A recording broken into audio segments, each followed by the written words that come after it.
Welcome to the Borough Assembly meeting. During the presentation, all participants will be in a listen-only mode. Afterwards, we will conduct a question-and-answer session. At that time, if you have a question, please press the 1 followed by the 4 on your telephone. If at any time during the conference you need to reach an operator, please press *0. I would now like to turn the conference over to Mayor Mark Jensen. Please go ahead. Okay, thank you, Grant. I'd like to call this meeting to order. It's Tuesday, April 28th, 2020. Today's special assembly meeting is about non-congregate sheltering, and this is a retake of yesterday since our technology failed us and we needed to try it again. So with that being said, I'll have the clerk call the roll. Mark. Here. Chelsea. Here. Taylor. Here. Randy. Here. Bob. Here. Jay. Here. And Jeff. I am here. Thank you.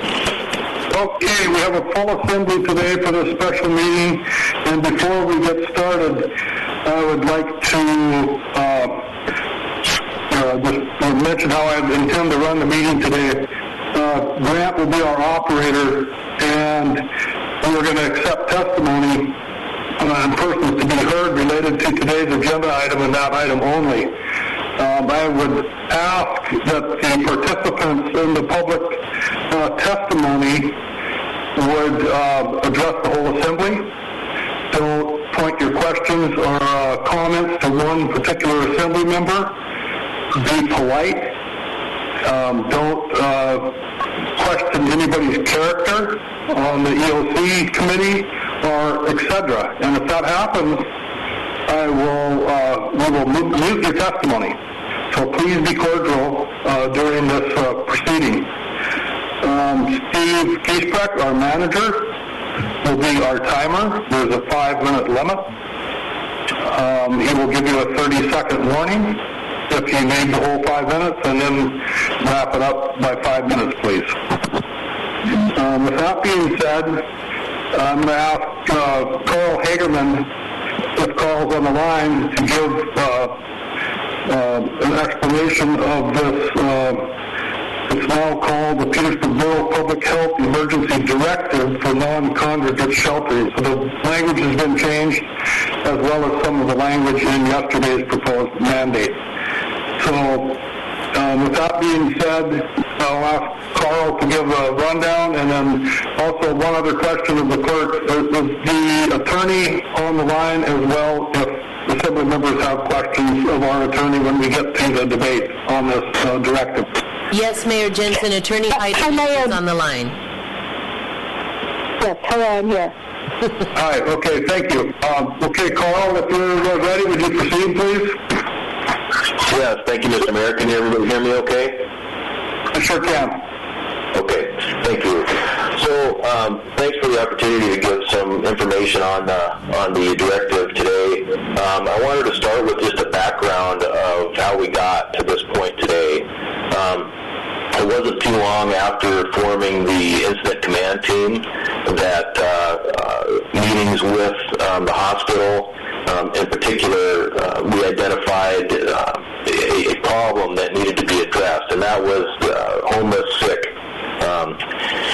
We formed a separate committee within the IC team, brought in social workers from Petersburg Mental Health and WAVE, and met regularly trying to sort out the best way to address that problem.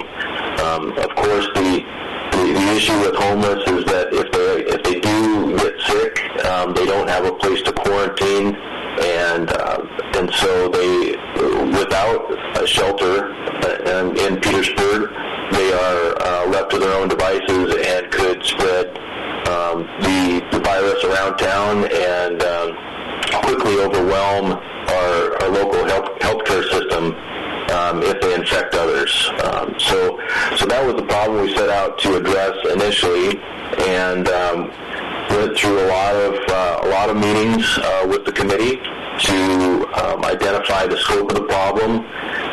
Social workers from Petersburg Mental Health helped identify that there's somewhere between 30 and 35 individuals in Petersburg that don't have a permanent home.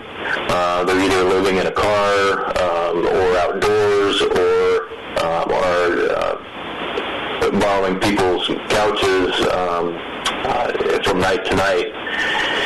And, at first I didn't think the problem was that large. I was not that concerned, but now that you're talking about 35 people that could potentially be out in the weather, or it's just not healthy to live like that, of course. So that not only presents issues with the COVID, but also other health issues with that population could impact the hospital and take the place of any COVID-related patients that might come in. So it looked to be like a problem that we really need to address. We started working through a plan. It was very difficult to find shelter for that population. A number of the hospitality businesses in town will not rent to that population due to previous damage issues and other problems. And so we were, our backs were up against the wall to try and sort this out before we had a major problem. And we started looking at setting up an encampment, basically, and at that point in time, the NO's did come through with an acknowledgement that they would be willing to rent to that population. And so we started looking at that option. Almost simultaneously is when the state's health mandate number 14 came out. That mandate addressed the same homeless population that we had been working on for a couple weeks already, trying to answer the question and solve that problem, as well as adding the potential for, or the need to house healthcare workers and first responders who are affected by COVID-19, needed a quarantine or needed a safe place to shelter away from their families if their families are high risk. So the healthcare workers and first responders also became part of our plan and our work to try to find a solution. So we developed a plan. The plan that's in the packet is probably about the 6th or 7th version of the plan, working through different details and trying to come up with the best fit for Petersburg. Just quickly, the plan is made up of primary and secondary sites. The primary sites for homeless, or the primary site for homeless would be the Narrows Inn. There's up to 6 to 7 rooms available for this purpose. The primary site for healthcare workers and first responders would be Scandia House or Tides Inn, or the Forest Service has offered up space in their bunkhouse if available when the need arises. Secondary site for the homeless, there's plenty of capacity for the healthcare workers and first responders in Petersburg. So we're not too worried about running out of space for that population. But for the homeless population, there are less options. So in the plan is a provision to set up a limited encampment behind the aquatic center in the parking lot, with separate facilities for each person who might be needing quarantine, and provisions for sanitation and food and restroom facilities, hand washing, all the things that you would need to have in place to make sure that that person recovered as quickly as possibly and had what they needed to get healthy. The plan would be, of course, to have the people shelter until we knew that they were either negative for COVID, at which point they would be checked out of whatever facility they were in. Or if they were positive for COVID, then they would continue their quarantine until healthcare providers are satisfied that they're no longer contagious. The plan also talks about the need to try and house people in their homes first as a first option, and that is always the best area for somebody to quarantine and isolate. It's just, when you don't have a home, or you have a home that has high-risk family members, we need an option locally to offer and try and maintain and contain the risk of spreading COVID in Petersburg. So the directive that's in front of the Assembly today is different from the mandate that was in the packet yesterday. There was a lot of input. Of course, you've all seen that from the community, and a lot of good points made. And we really wanted to honor that time spent on that and try to address some of the concerns that were voiced.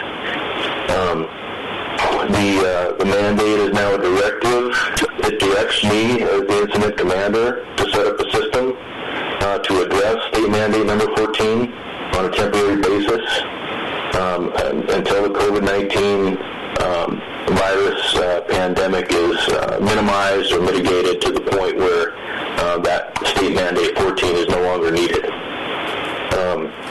So we tried to specify, really pinpoint that this directive only addresses the three groups of people that are in the state mandate, which includes first responders and healthcare workers, homeless families, and homeless individuals. And it does not apply to anyone else in the community at this point. There is a voluntary consent form that would need to be signed by anybody that needed shelter through this directive. And there is a process that is outlined and supported by state statutes for detaining someone who doesn't have a place to go or refuses to quarantine but poses a significant health risk to the community due to their diagnosis or medical condition and related to COVID-19. Again, that provision is detailed in the directive on what would need to happen for someone to be detained, and that would be a last resort to protect the community from someone that has the potential for spreading the virus and having a very negative impact on other people's health.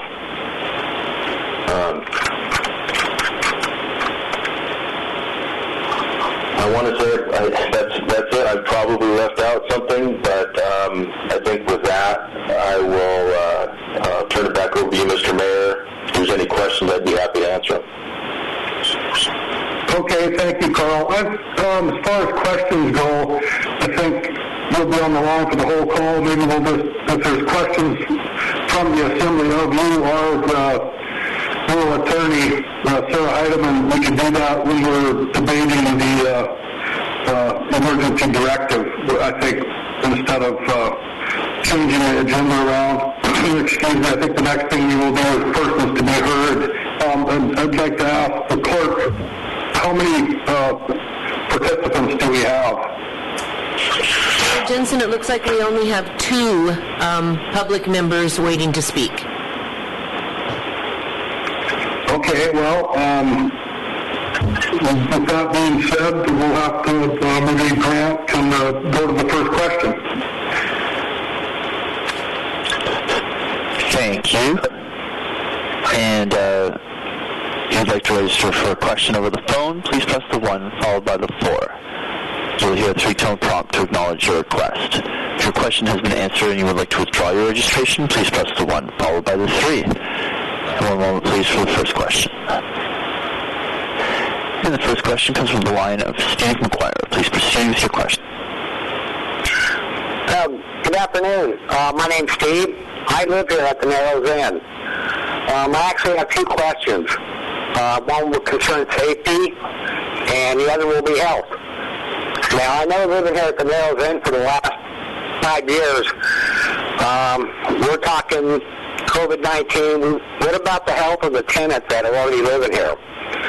Is there anything that you can do to make sure they stay healthy with the tenants that are coming and going? Okay, is that the end of your testimony? Is that your question? No, I've got one on safety also. Pretty much Petersburg knows the Narrows Inn has probably had some issues in the past few years with law enforcement, garbage, couch surfing. What can we do to step up? Hey, let's make this place a little better. And that'll do it. Okay, thank you, Steve. And so I guess since there's maybe we'll have Mr. Hagerman try to answer your question, Steve. Okay. And we'll move on to the second caller. So I don't know what you have to do, if you have to hang up or hit something, or maybe Grant, can you call back on the line to answer the gentleman's questions? And thanks for your testimony. Okay, thank you. And as a reminder, to register for a question, press the 1 followed by the 4 on your telephone keypad. Wait.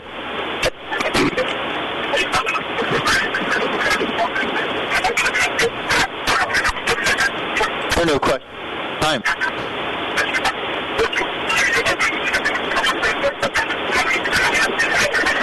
Hello. Carl, would you like me to answer that question? Could you answer the first caller's questions before we get too far? I know there's only one other caller, but he's waiting on the line, and I think that would be a good thing to do.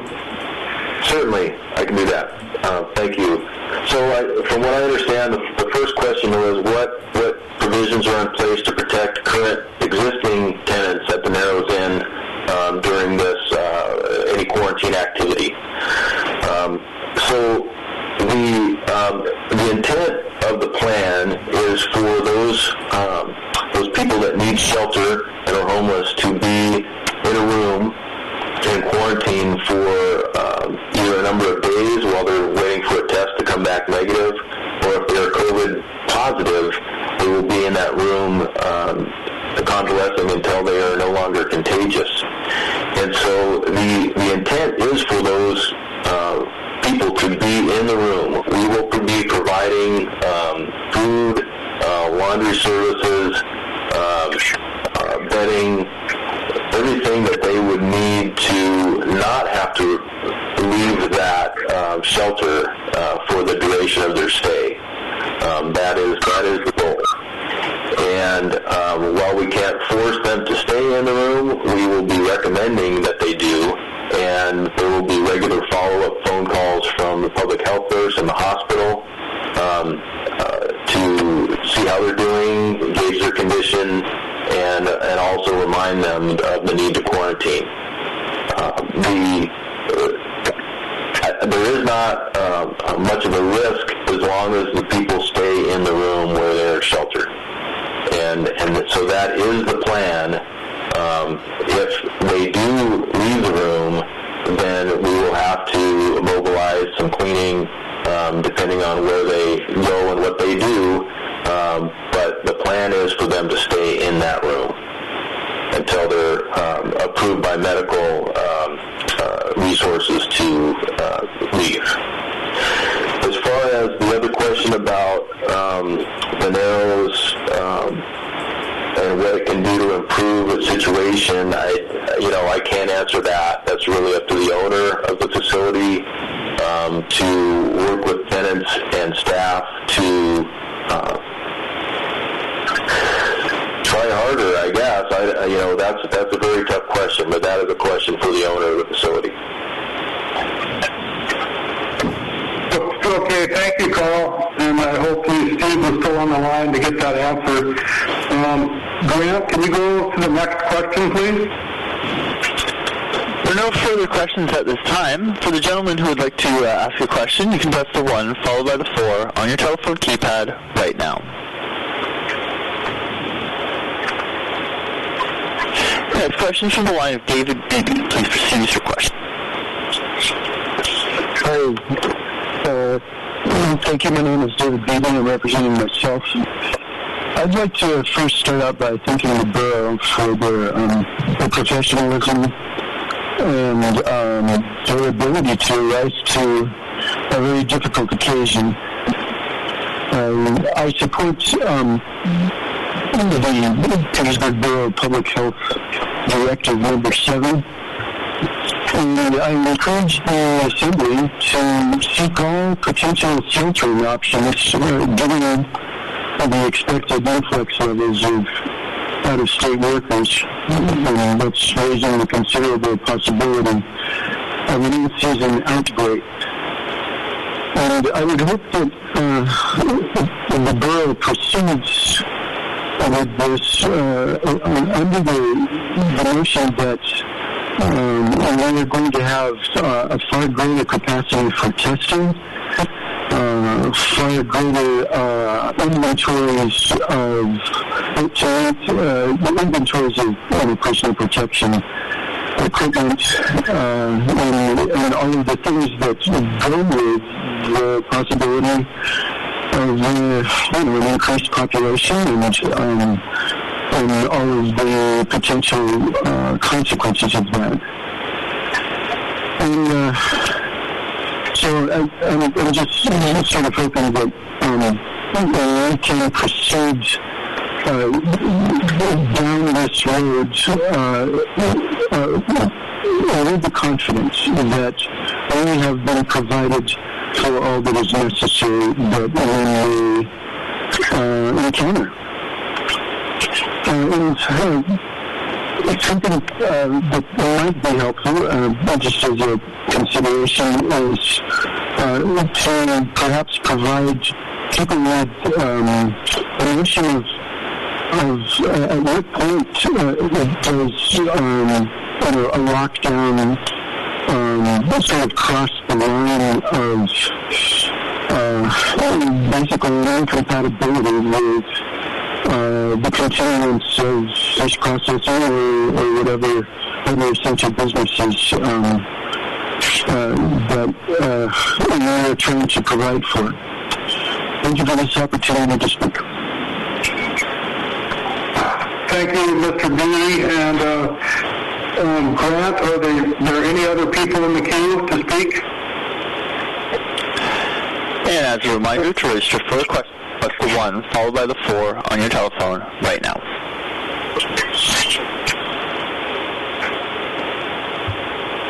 There are no other speakers at this time. Or no other questions.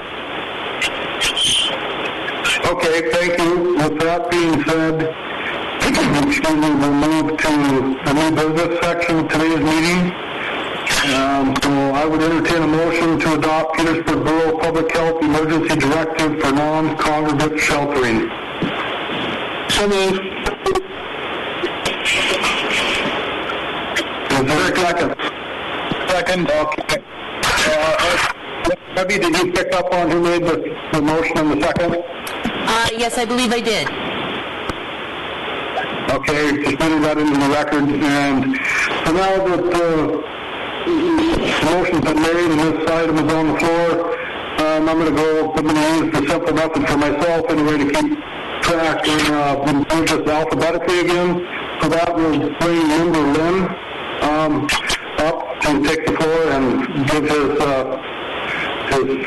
testimony if he has any. Thank you, Mr. Mayor.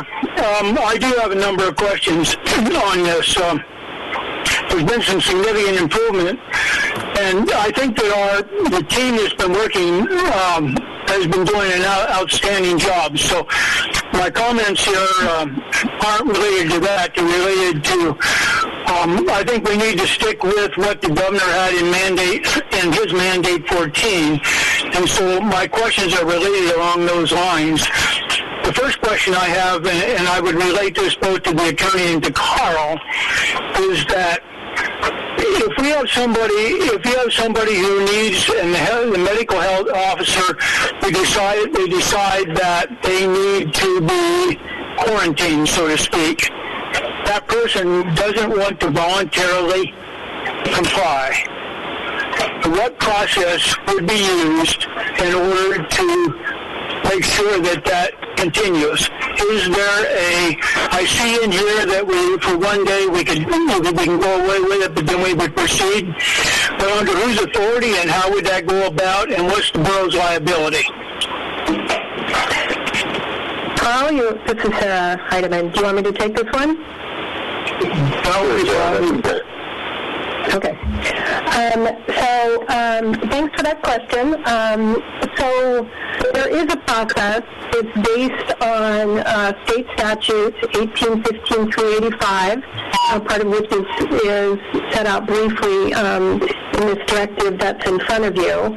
And if a person who this directive is applicable to refuses to quarantine or isolate, and the borough health officer determines that there is a clear and immediate threat to the public health, and that the provision of isolation or quarantine is the least restrictive alternative to address that, then the proceeding goes basically as follows. If there is time, you file a petition to the court, and the court process begins, which includes ultimately, within a very short period of time, a hearing at which the person that we're requesting be sheltered has the full panoply of procedural due process. If we feel that there is, in fact, an immediate threat that really demands that we get an order in place first, then we contact the state medical officer, and there are three or four of those folks who can work with us. They coordinate with the borough health officer, and they have the ability to enter an emergency administrative order that can require that person be placed into quarantine or isolation. At that point, once that happens, once that emergency order is issued, then it also starts the court process. You have to file your petition to the court within 24 hours of entry of the emergency order, and then the court hearing must occur 48 hours from the filing of that petition. And the court process does involve and grant the person that we're trying to have remain in a place of isolation or quarantine the right to present evidence, to cross-examine witnesses, all the general due process rights you have in a court hearing. Okay. Does that answer your question, Ms. Lynn? That answers part of it. But now, Sarah, on the second page of this, down towards the bottom, we say the incident commander may authorize physicians, healthcare workers, or other access to individuals in isolation, etc.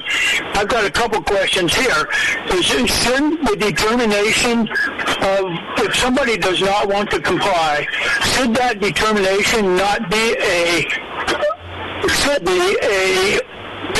both between the medical health officer and the incident commander, not just the incident commander? That's the first question. And the second part of that is, down here it says the incident commander takes full charge, may authorize physicians, healthcare workers, etc., and access to individuals in isolation.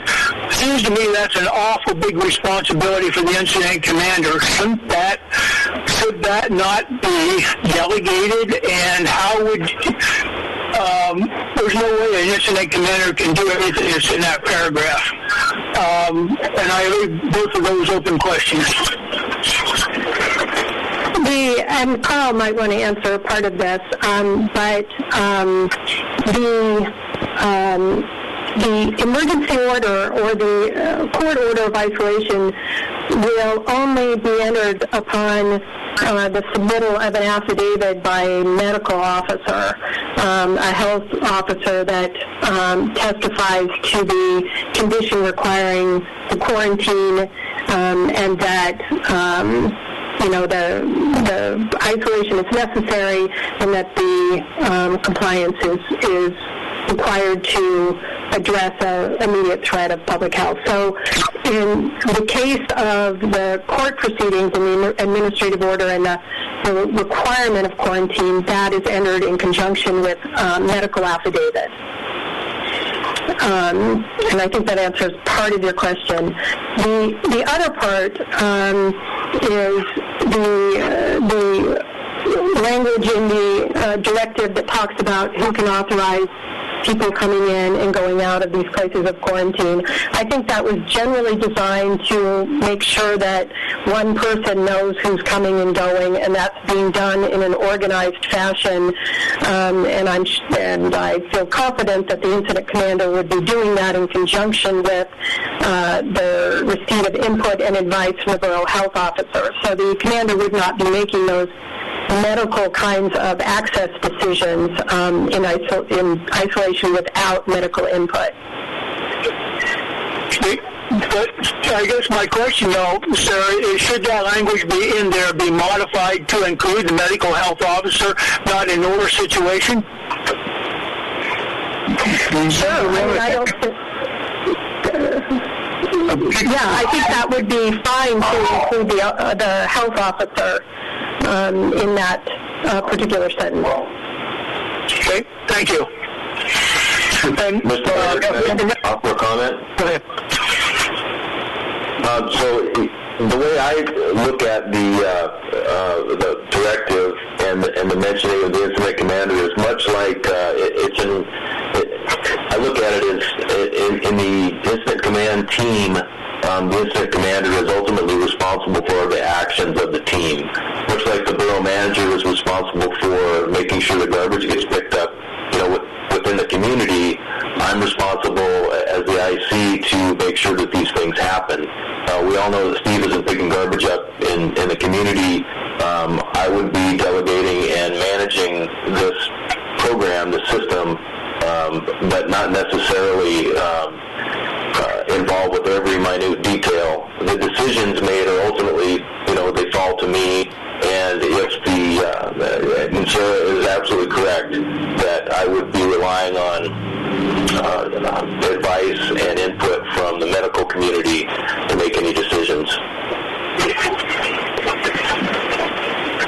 Thank you, Carl. Member Lynn, do you have any more questions or suggestions? Can you wait till I'm done, please? If you want to make a motion to amend this, maybe we should wait till we have all the assembly members' input, or does that make sense? And I agree with you, Mr. Mayor. I'm still pondering this because I see the medical officer having much more responsibility from Sarah's comment and needs to be part of this. At any rate, I'll pass for now. Thank you. Okay, thank you, Member Lynn. That brings us to Member Morrell. Questions or comments? Yeah, I actually have a couple questions. First off, Carl mentioned earlier that we won't be, there's no way to force people to stay in their room. So I'm kind of confused on how, if a person doesn't want to quarantine, you have to go through the whole process of getting a court order. How are you going to keep them in their room once you get them there?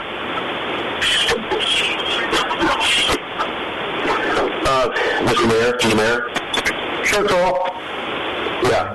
So, and when I said that, I was speaking of after the voluntary agreement is put in place, the ability to detain somebody in the shelter does exist.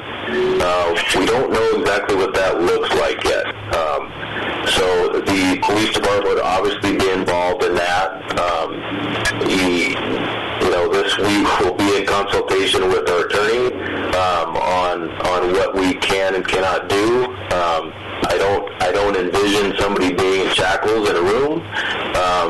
More likely somebody would have to be posted to make sure they did not come out of the room. But that is a detail that has not been fully worked out yet. Okay. And of course, that is after the court order process has been completed. Okay, so my other question, I'm not sure who this would be for, maybe Phil. In my opinion, I just feel like if somebody is not going to want to quarantine as it is, I feel like if this is just going to add a huge deterrent for them to even go and get tested. And I think isn't that what we're aiming for, is for people to get tested so that we can have better control of this?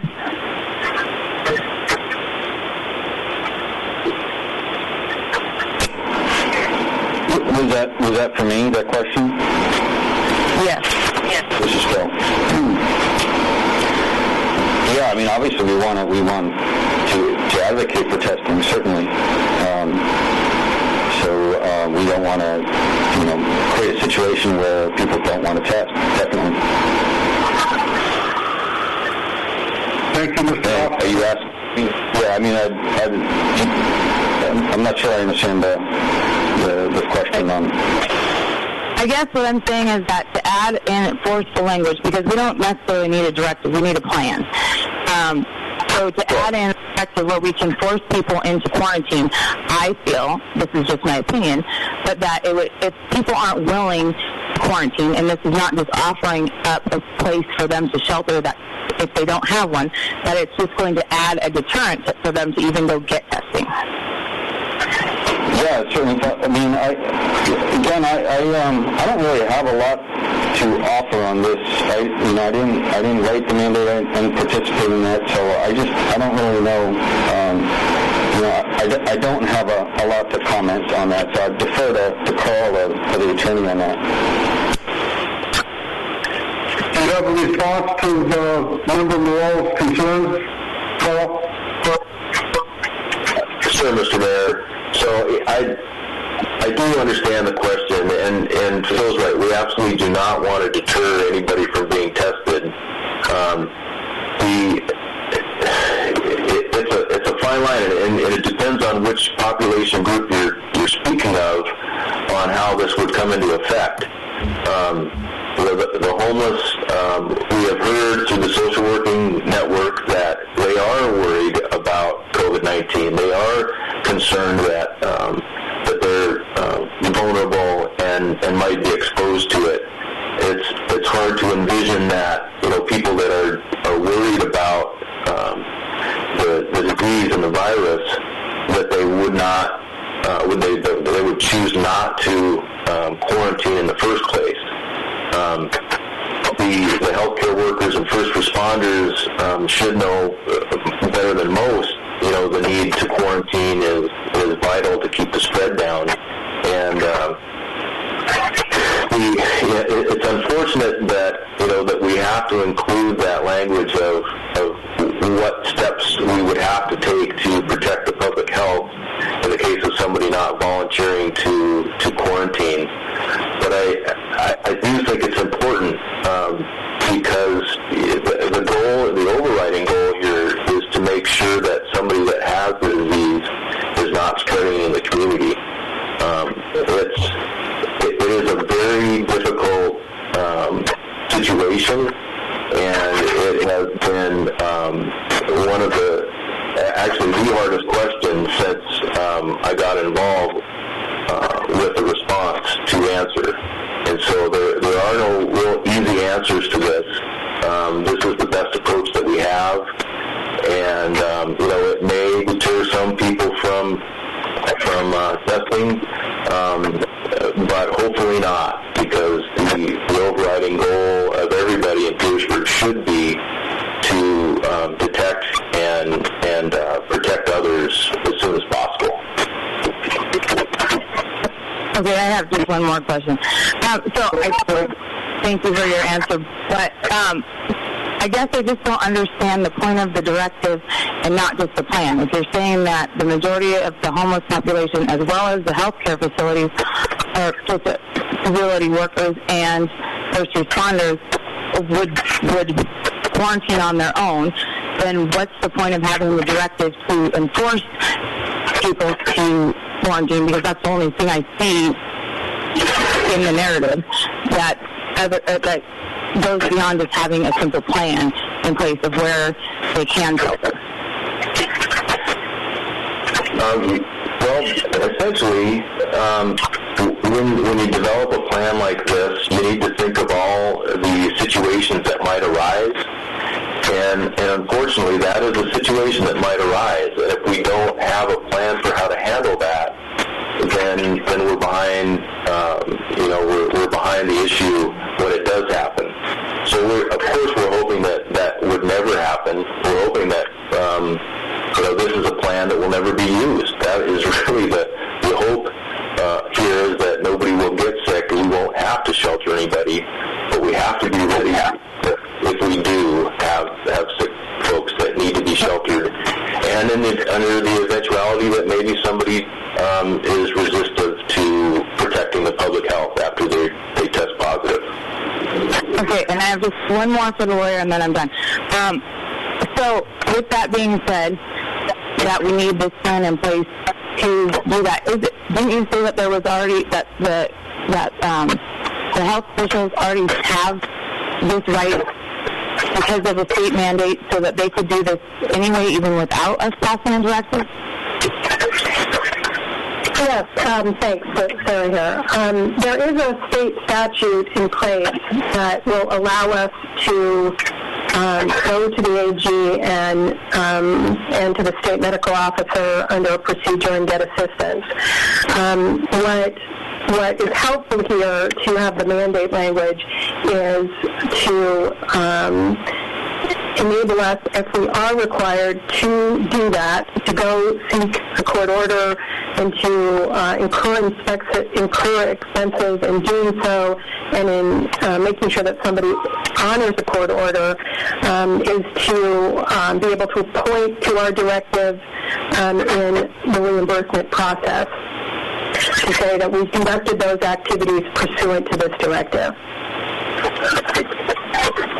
And that's, a big goal here is to take what action we have to take here in order to set us up in the best place possible to get FEMA or other federal reimbursement for the actions we have to take under this plan if that impact occurs.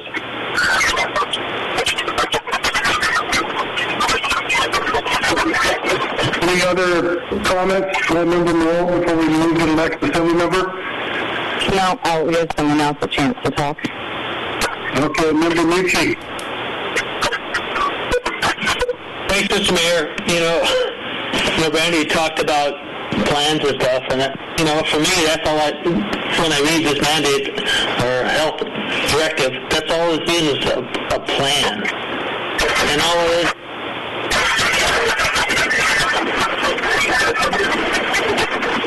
all this is a plan to kind of protect a few groups in town, like the homeless folks and the EMS people that take care of us and the healthcare professionals.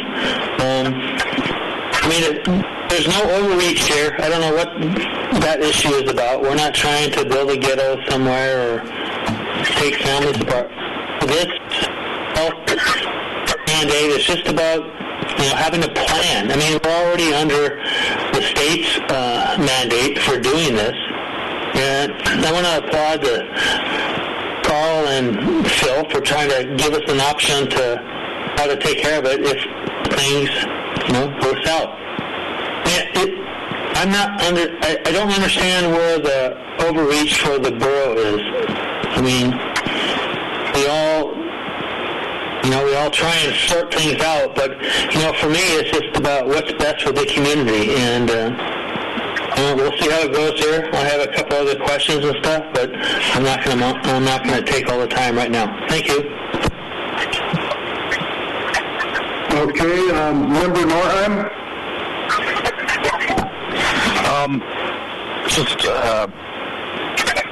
Yeah. So I was wondering, this covers first responders, healthcare workers, and homeless. I was wondering about, say, the people working at the grocery store, if they get it. I don't imagine they have the ability to just go stay at a hotel room. Would they be able to be covered under this, say, if they just decided to move out of their house and then became homeless, and we could cover them right there? Or do they need to, I don't know, not live in a house for X amount of time, or how would that work?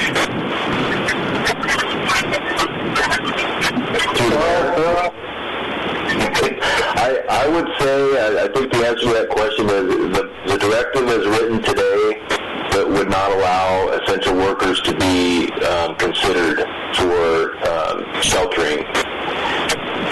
There could be amendment made to allow that if the Assembly wished to do that. But the intent of this directive is to meet the mandate that was put forward by the state, which only included homeless persons and first responders and healthcare workers. And this is Sarah. I agree with Carl's assessment of that.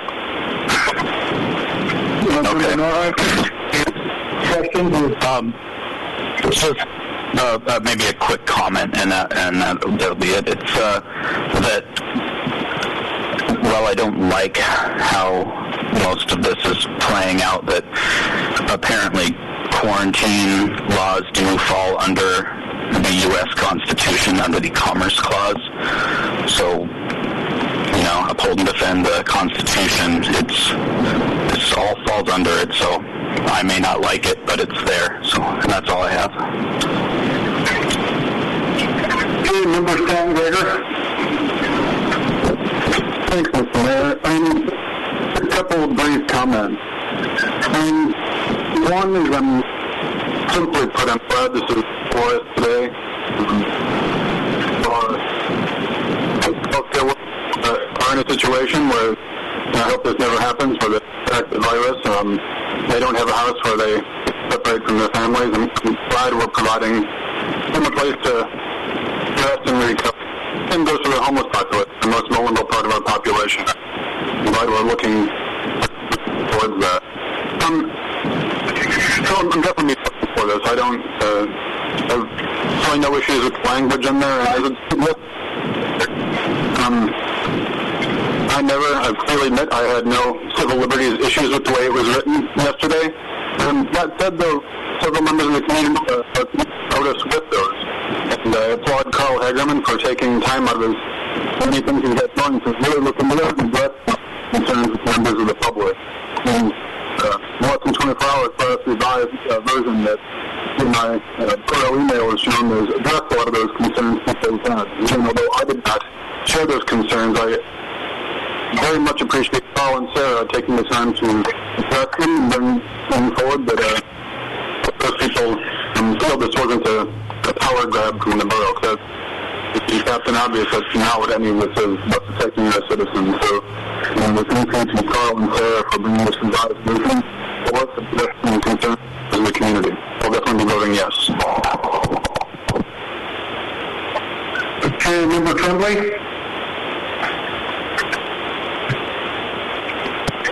Yeah, hi.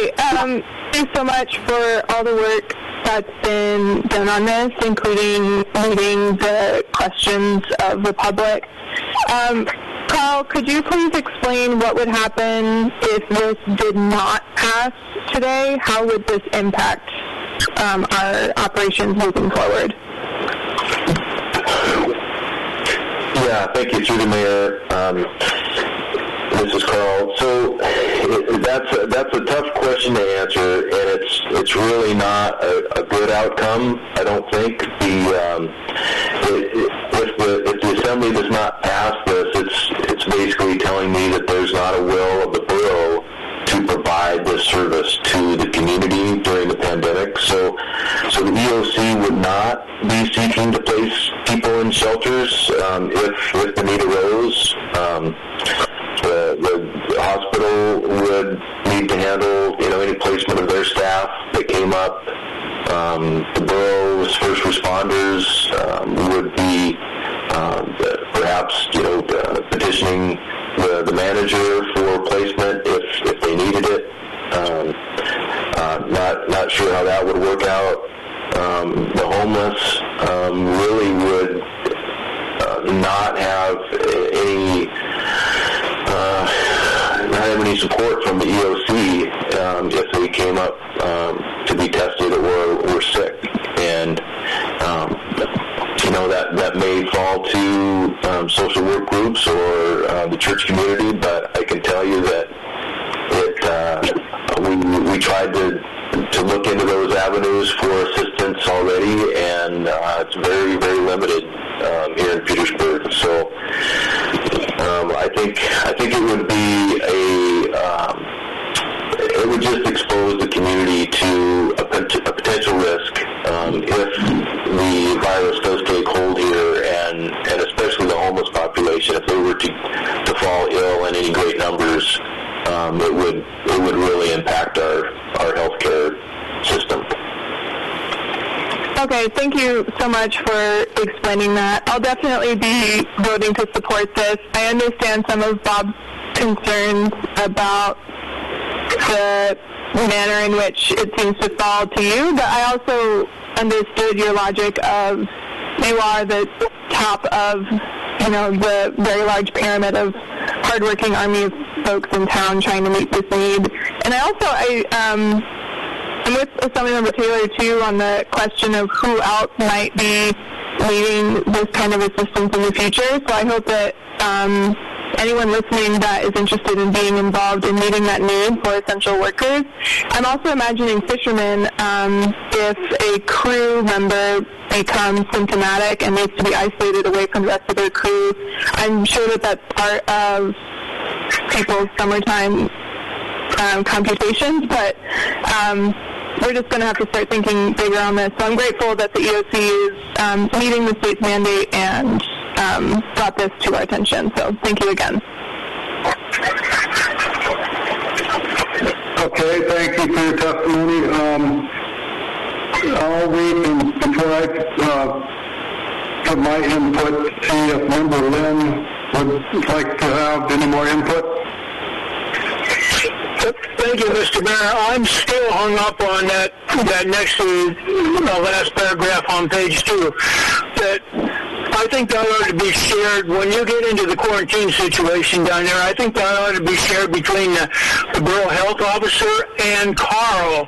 The reason being is that, I could see Carl being off someplace, or the medical health officer, being involved, and something needs to be done. I just think there needs to be due rules there. And with that, I would propose that we make some changes to allow the Borough Health Officer to make some of those decisions on that, as well as Carl. Okay, so do you have any language you'd like to put into an amendment? I do, and Sarah, please jump in here. Is that I'm on the second line of that paragraph, where it says the incident commander may authorize physicians, healthcare workers, or other access to individuals in isolation or quarantine as necessary to meet their needs, and shall ensure that those who enter the premises have personal protective gear determined by the health officer. I would add into the incident commander the Borough Health Officer, either one of them being able to make that decision.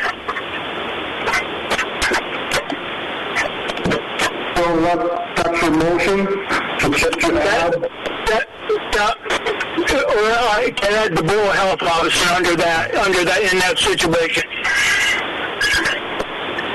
Well, Bob, for that sentence, I would say now the incident commander or Borough Health Officer may authorize physicians, healthcare workers, or others access to individuals.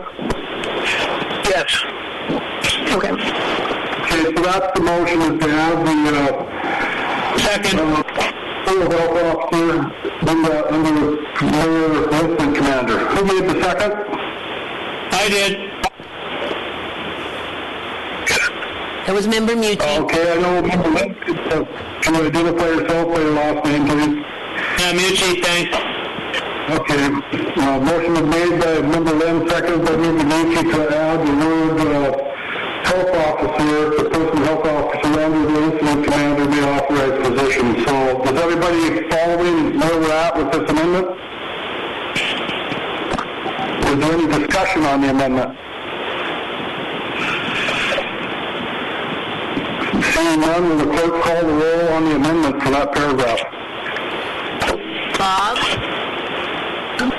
Yes. Jeff? Yes. Mark? Yes. Jay? Yes. Chelsea? Yes. Brandy? Yes. Taylor? Yes. Thank you. Okay, the amendment passes unanimously. And since we're at Member Lynn, is that all of you have to say on your second round here?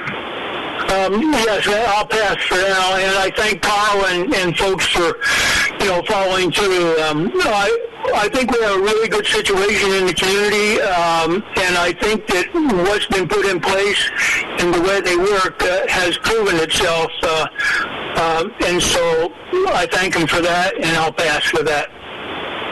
Okay, thank you, Member Morrell. Yeah, I have another question. So Carl just basically said that if we didn't pass this, that we wouldn't even abide by the state mandate is basically what I understood from it. So this is just my thoughts. We have to abide by this anyway. So why wouldn't we just have a normal plan in place? Why do we have to have a directive? I don't understand why the directive would mean that everything else is null and void. I mean, we have to follow the state mandate, correct? Which means that we still have to provide sheltering for homeless and healthcare workers and first responders. It just doesn't add the enforcement of it that's in the narrative of the directive. Yeah,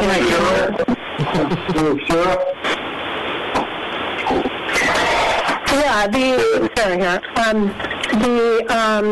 The state's mandate does indicate that the state wants these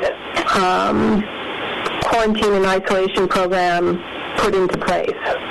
Unfortunately, the state is not reaching out and making that happen anywhere. They're not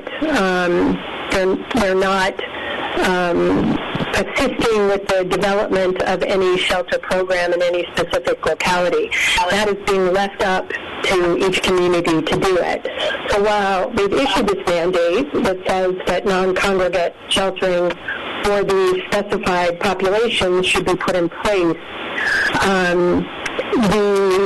they can't really order communities to do it because a lot of communities don't have the funding or the logistical wherewithal or abilities to make it happen.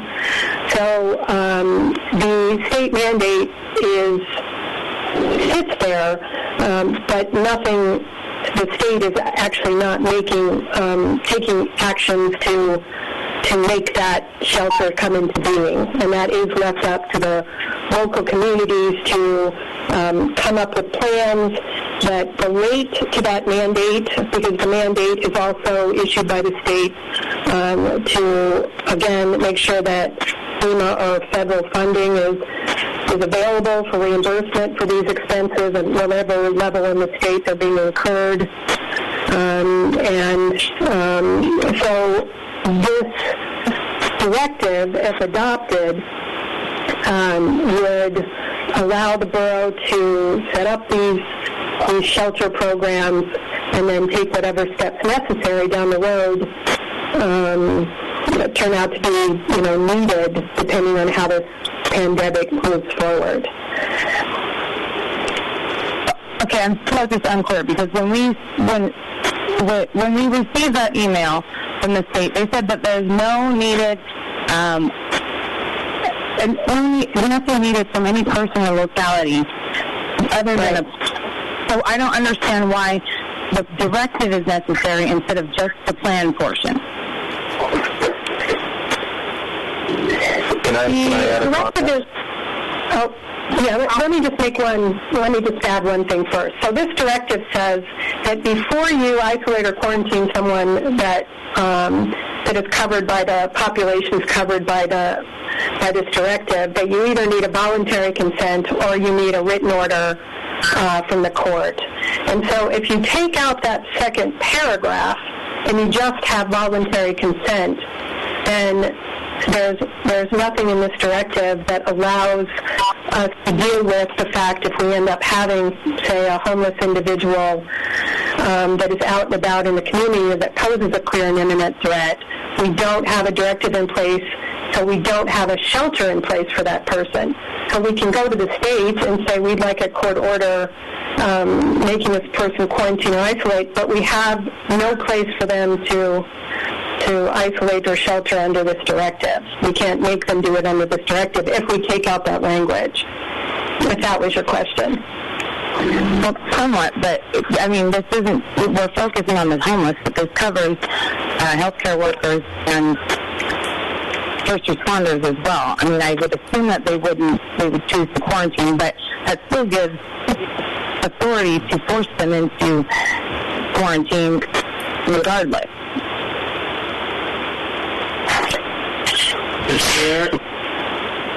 It does. I would think that healthcare workers and first responders are not going to be the population that would necessarily break recommended quarantine or isolation. But I agree that all three populations are covered by the directive.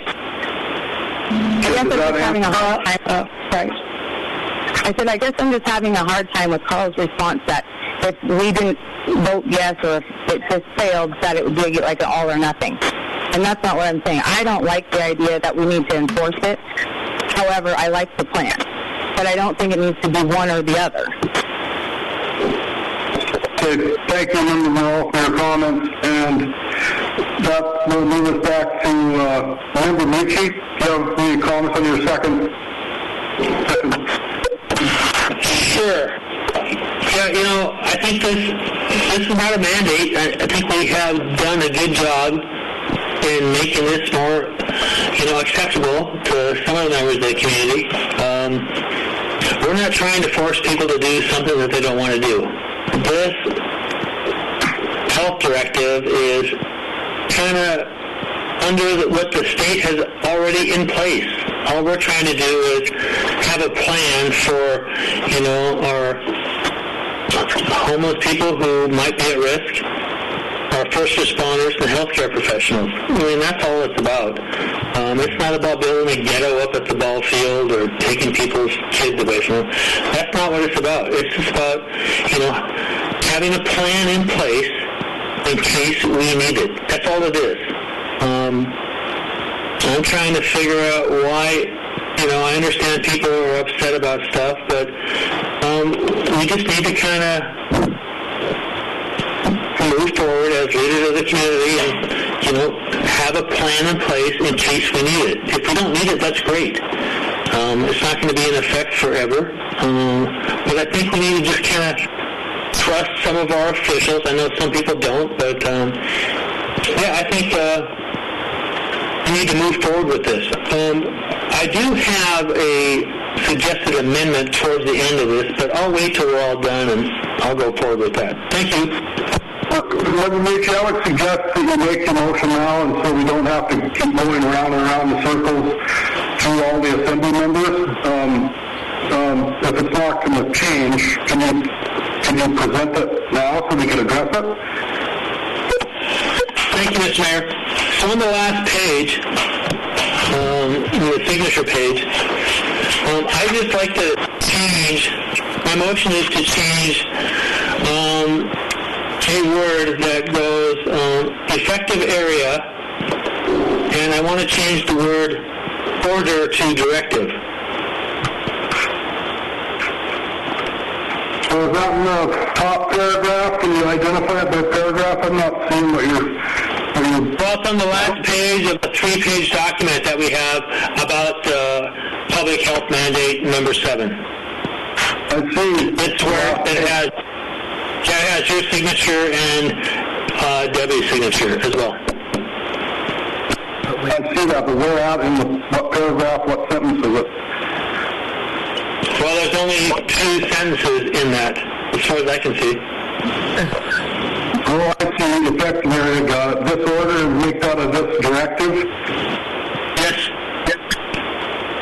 Okay, so there's a motion to change that word in that sentence there, headlined as effective area. It says this order is applicable borough-wide. And the motion is to change that to a directive. Is there a second for that motion? I'll second that. Was that member Norheim? Yeah, sorry, Norheim. Okay, that's fine. Motion by member Ricci, second by member Norheim to change that word order to directive in that sentence. Is everybody following what sentence we're talking about? And is there any other comment, discussion on this amendment? Yeah, thanks, Mr. Mayor. Yeah, it's just, the order sounds more restrictive, but directive is just kind of more, it's a softer word, but whatever. If it doesn't pass, that's fine, but I've heard folks who want to believe that we're doing the right thing, that the word directive would be an easier thing to, for folks to take care of. Okay, thank you. Is there any other discussion on the amendment? Mr. Mayor? Yep. Thank you, Mr. Mayor. Just a brief question for Attorney Heidemann if she had any concerns about changing that language. That's all. Thank you. I do not. Okay, is there any other comments on this amendment? If not, I'll ask the clerk to call the roll. Randy? Yes. Mark? Yes. Jay? Yes. Jeff? Yes. Chelsea? Yes. Taylor? Yes. Bob? Yes. Thank you. Okay, so that amendment passes as well. So, Member Ricci, do you have any other comments at this time? Or we'll move to Member Norheim if you don't. Not at this time, but I do have a couple other questions. But yeah, looking forward to Taylor's comments. Thank you. Why don't we just address them right now if you have them, please? It's just simpler in my mind to keep track of who's talked how many times.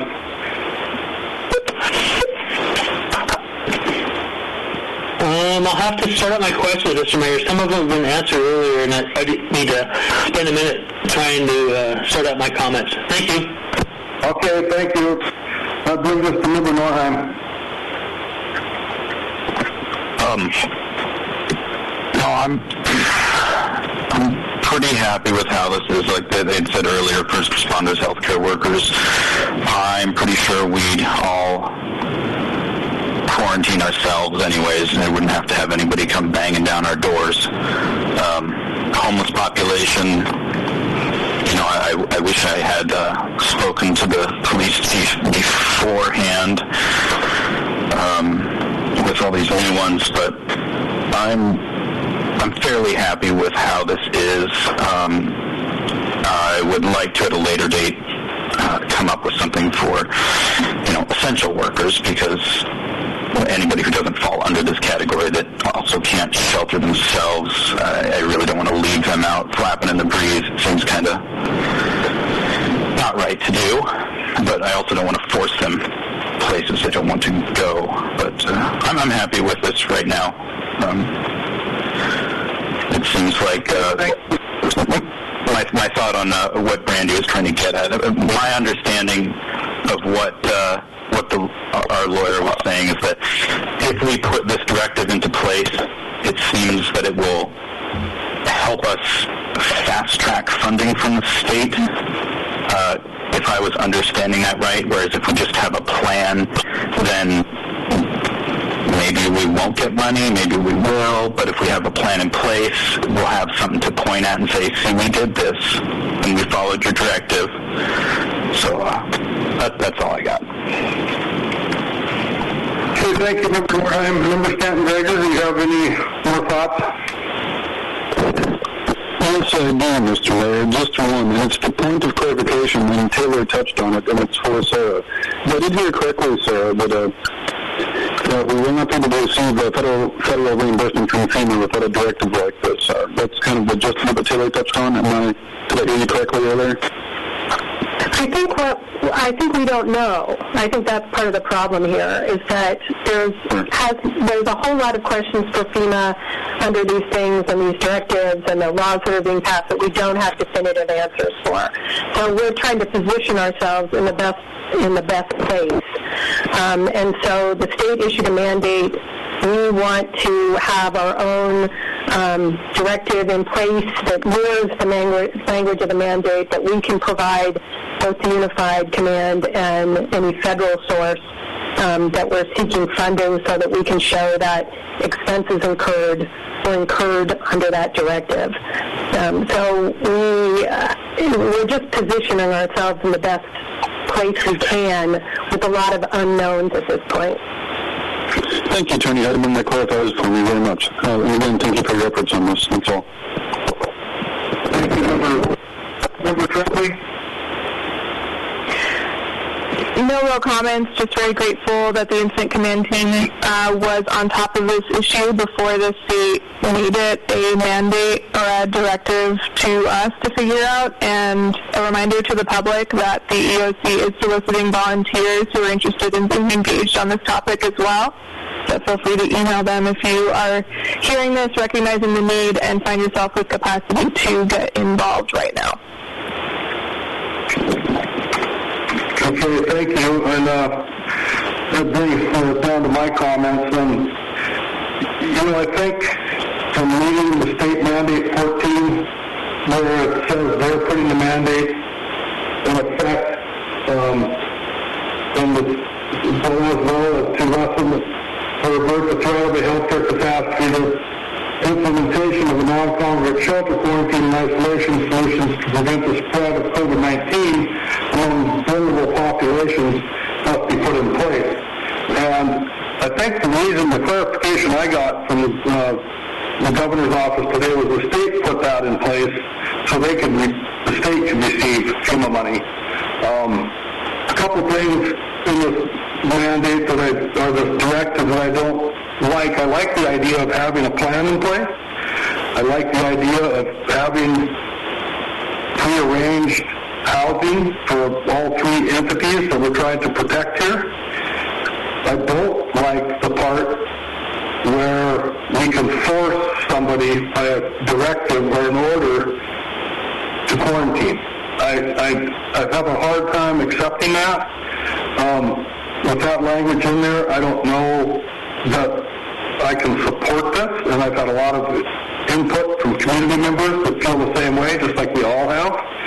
I reached out to the governor's office today, and the email that I got, I asked Bill Thomas in the governor's office, and he reached out and sent a letter to Tyler in the governor's office did, and it said, Mayor Mark Jensen in Petersburg is looking to speak to someone who can help him understand Mandate 14, non-congregate sheltering order. Her assembly will be voting on a local mandate directive now tonight, giving broad powers to their incident commander to quarantine folks. Apparently, this is mainly targeted at the homeless, but the proposed mandate is controversial. Would it be possible for someone who is knowledgeable on Mandate 14 to call Mayor Jensen ahead of their meeting? He's been speaking with Special Advisor Bill Thomas here, but we can't fully answer this question. They have the impression that Mandate 14 requires Petersburg to take action. And they also think there's an amendment to Mandate 14 they can't find. The answer came from Health and Social Services personnel, Laura Russell. Her response: the sole purpose of Mandate 14 is to make the state eligible for funding to support housing individuals displaced by COVID. It does not require any action from any person or locality. And this has also been copied to Commissioner Crum. So with that, communication that I received this morning. It was shared to the attorney and Mr. Hagerman and Mr. Hofstetter, and eventually late this afternoon to the assembly. I think putting a plan in place, having a plan in place is good, but to have one or two people in town have the authority to I guess I'm going to use the word force people into quarantine and not be able to potentially make them stay there, make the police it just doesn't seem like we're going a little bit too far right now. But I have no problem with putting a plan in place without that enforcement part. So that's the way I feel on this directive today. And if there's any input, I know it's all, the question by Member Morrell about do we need to do this to get funding, and Member Stanton Greger asked the attorney, and we don't know. I mean, so even if we do put this in place, are we guaranteed we're going to get funding? I guess the answer to that might be we don't know either. So anyway, that's my comments, and if we want to go back down the list of assembly members one more time for input or potential amendments, or if the attorney or Mr. Hagerman have comments on my comments, then I think I pretty much understand their feelings on this directive. Thank you.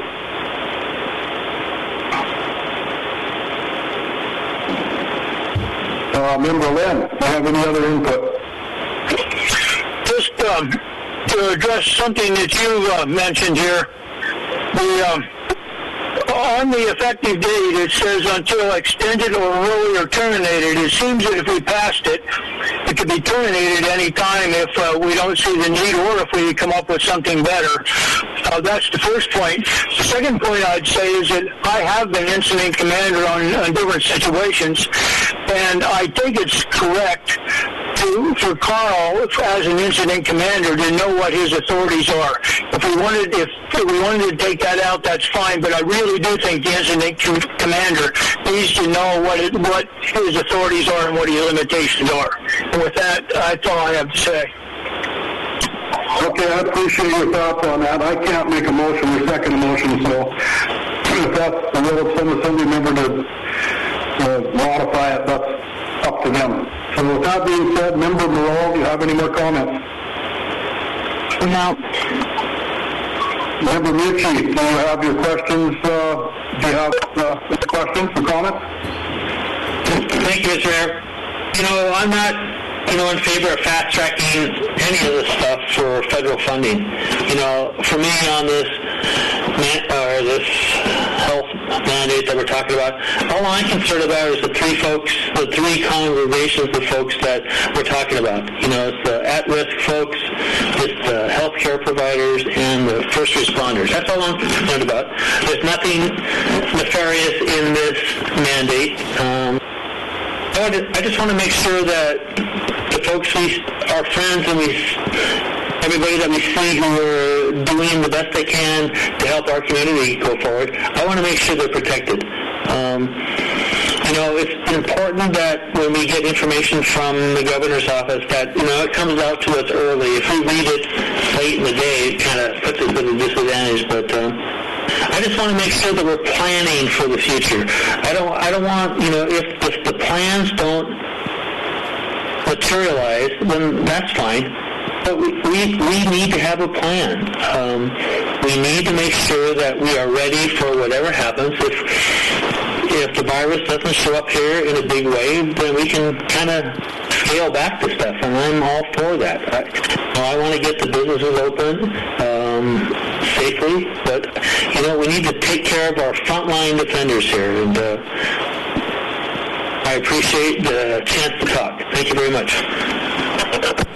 Okay, thank you for your input. Member Norham, any more comments?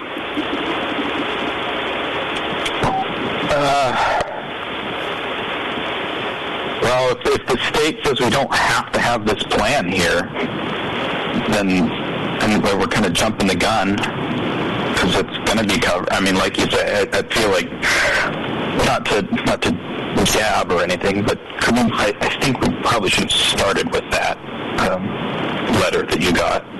But that would have been nice. But that's all I got. Okay, well, I emailed it to you. I didn't receive it until late this morning. I was trying to get an answer since yesterday, so I'm surprised I got an answer that quick. And I'm sure there may be another opinion out there. So, Member Stan Gregor? Thanks, Mr. Mayor. No, just one quick closing thoughts on myself is, and thank you for sharing the information from the governor's office, but even though we don't have to have this in place, I'm actually really glad we're voting on this and hope we do put it in place to protect our most vulnerable parts of our population. And when the state runs saying we have to, and we're ahead of the curve on this, and again, there's another need you touched on. Hopefully, I mean this with all my heart, hopefully we don't need any of it. I don't want any of this to really affect our community in a way where any of that applies, but I'm glad something might be in place in case we need to. That's all. Thank you. Okay, thank you. And we'll bring us to Member Tremblay, and then I hope this wraps up the comments, and we'll call for a vote. Member Tremblay? Yeah, just I hope we pass it. I think this collaboration between all the different entities in town is really important to protect everyone. It's pretty typical that the state systematically underfunds our social services in town to the point of severe inequity, and to the point where we need this level of collaboration to meet this need. So I think we need to fund this, and we need to make this happen for the better of our town as a whole. Okay, if there's no other last-minute comments, I would ask the clerk to call the roll on today's Health Directive 7 for the Petersburg Borough. Thank you. Bob? Yes. Jeff? Yes. Mark? No. Jay? Yes. Chelsea? Yes. Brandy? No. Taylor?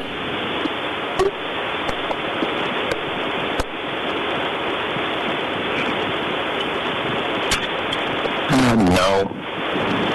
Thank you.